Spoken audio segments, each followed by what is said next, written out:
Department ने NFSA का portal खोला है। आप जानते हैं कि खाद्य सुरक्षा गारंटी कानून में जुड़ने के लिए लोगों की लगातार अपीलें आ रही थी, लोगों की डिमांड थी कि हमें खाद्य सुरक्षा गारंटी कानून में जोड़ा जाए। भारत सरकार ने हमारा गेहूं का कोटा बढ़ाने से हर बार इनकार कर दिया। आप जानते हैं 2011 की जनगणना के अनुसार राजस्थान को पूरे देश में गेहूं मिल रहा है। ये योजना मनमोहन सिंह जी की सरकार के टाइम पर आई थी। उसके बाद 2021 की जनगणना के अनुसार हमको गेहूं राजस्थान को मिलना चाहिए। हमारा गेहूं का कोटा भारत सरकार बढ़ा नहीं रही है। इस वक्त 4,46,00,000 लोगों को गेहूं, भारत सरकार 4,46,00,000 लोगों के लिए गेहूं हमको देती है। हमने राजस्थान की सरकार ने उनसे रिक्वेस्ट की कि भारत सरकार, हमने जो नाम काटे हैं और जो हमारे लोग गेहूं उठाते नहीं हर महीने, वो गेहूं बांटने की हमें परमिशन दे दो। वो कह रहे नहीं, जिनका नाम जो दर्ज है हम तो उसी के नाम से देंगे।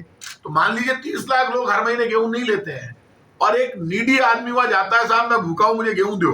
तो हमारी अधिकारियों ने वहां पर प्रेजेंटेशन दिया और मुख्यमंत्री अशोक गहलोत जी ने पत्र लिखकर कहा कि साहब आप इनको परमिट कर दो, जो बाकी 30 लाख लोग हैं, यदि आप मान लीजिए हर महीने कोई आदमी नीडी आ रहा है तो उसको मिल जाए। उस पर भी उन्होंने परमिट नहीं किया। बजट घोषणा मुख्यमंत्री अशोक गहलोत जी ने की और कहा कि 10 लाख परिवारों को खाद्य सुरक्षा गारंटी कानून में जोड़ा जाएगा। अब पोर्टल खुल गया है। 50 रुपए से ज्यादा यदि कोई भी ई मित्र वाला वहां पर जाता है, जाकर जो आदमी खाद्य सुरक्षा गारंटी कानून में जुड़ना चाहता है तो उसको कुछ नहीं करना, आधार कार्ड लेकर जाना है। जैसे ही उसको आधार कार्ड को अपलोड करेगा ई मित्र वाला तो उसकी पूरी डिटेल आ जाएगी, किस कैटेगरी में उसको बटन दबाना वो दबा देगा। उसके बाद सरकार का काम है उसको जोड़ना है नहीं जोड़ना है, वो पात्र है या नहीं। लेकिन वो उससे 50 रुपए से ज्यादा नहीं ले सकता। यदि कहीं शिकायत आ गई कि 50 रुपए से ज्यादा ई मित्र वाला वसूल कर रहा है, खाद्य सुरक्षा गारंटी कानून में अप्लाई करने वाले व्यक्ति से जो जाकर जुड़ना चाहता है तो हम उसके खिलाफ सख्त कार्रवाई करेंगे। क्योंकि ये गेहूं नीडी व्यक्ति को, जो जरूरतमंद है उसको मिलता है, जो गरीब आदमी वो जाके अप्लाई करता है। और मैं लोगों से अपील करूंगा, यदि ऐसे लोग हैं जो कि इस स्कीम में हटना चाहते हैं तो हम उसके खिलाफ कोई कार्रवाई नहीं करेंगे। जो संपन्न है, जिनकी स्थिति ठीक है और जिनको लगता है कि ये गेहूं मैं गलत ले रहा हूं, तो मैं उनसे रिक्वेस्ट करूंगा ये गेहूं किसी और के काम आएगा, आप सरेंडर कर सकते हैं। हम आपके खिलाफ कार्रवाई नहीं करेंगे, बल्कि हम तो आपको धन्यवाद और देंगे। क्योंकि इस वक्त नीडी लोगों की संख्या कोरोना के बाद बहुत ज्यादा बढ़ी है और लोगों से मैं कहूंगा जल्दीबाजी नहीं करें, आराम से करें, घबराने की जरूरत नहीं है। बेवजह किसी ई मित्र वाले को ज्यादा पैसे नहीं दें, किसी भी ब्लैकमेलर के दबाव में नहीं आए, डरने की जरूरत नहीं है। ऐसा कोई नियम नहीं है। आप जब ई मित्र पे जाएंगे, आधार कार्ड लेकर आप उसमें अपलोड हो जाएंगे, सरकार अपने आप आपको जोड़ती है। इसके लिए आपको किसी को 1 रुपया भी देने की जरूरत नहीं है।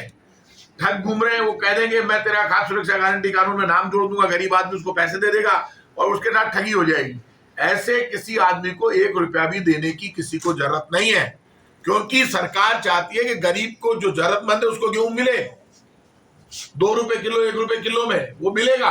लेकिन आप ठगी का शिकार मत होना। आप सिर्फ फॉर्म भर दीजिए। आप यदि उस कैटेगरी में आते हैं, हम सरकार ये भी व्यवस्था करेगी, कोई निगम का या पंचायत का या वीडियो का व्यक्ति आकर आपके घर पे जांच भी कर लेगा, देख लेगा कि मान लीजिए नीडी है, एक कैटेगरी हमने फॉर्म में डिसाइड की है, वो उन सब में नहीं आता है, फिर भी नीडी है, तो उसका प्रत्यक्ष रूप से प्रमाणित करने के लिए वो अधिकारी जाकर उसको चेक करेगा। लेकिन जो नीडी व्यक्ति है, मुख्यमंत्री ने घोषणा की, मुख्यमंत्री जी ने कहा कोई भूखा नहीं सोएगा। इसी कड़ी में ये बजट घोषणा का पार्ट है। मैं इतना भरोसा दे सकता हूं राजस्थान के लोगों को कि नीडी व्यक्ति तक, हर व्यक्ति तक कोशिश ये है कि 10 लाख परिवारों को जोड़ने की घोषणा की है। ऐसे में कई डिस्ट्रिक्ट ऐसे हैं, जैसे जयपुर है, जहाँ 17.5% लोग जुड़े हुए हैं। कई डिस्ट्रिक्ट ऐसे जहाँ 78-80% लोग जुड़े हुए हैं।